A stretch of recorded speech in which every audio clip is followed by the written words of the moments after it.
We are just learning that a judge has denied another one of rapper Sean Diddy Combs' requests to be released on bail. I remember he's behind bars at the Metropolitan Detention Center in Brooklyn waiting for his trial to get started next year in May.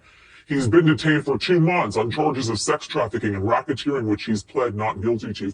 We were waiting for this decision. We got it in now. What do we know?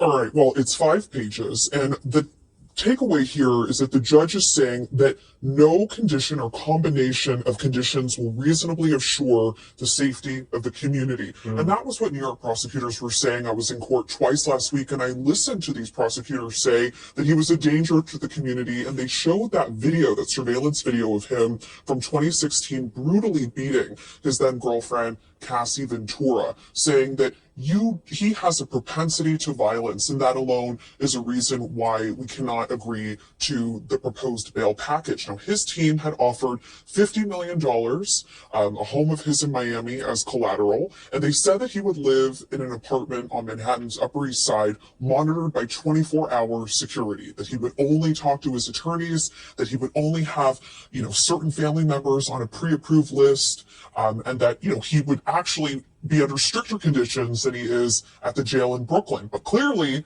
this is the 3rd time. Yeah. This judge not buying it. What was Diddy like in court? You were there twice last week. What was his demeanor like? I mean, he was smiling on Friday, turned around and looked at his children. All of his children were there except for his infant child. His mother was there.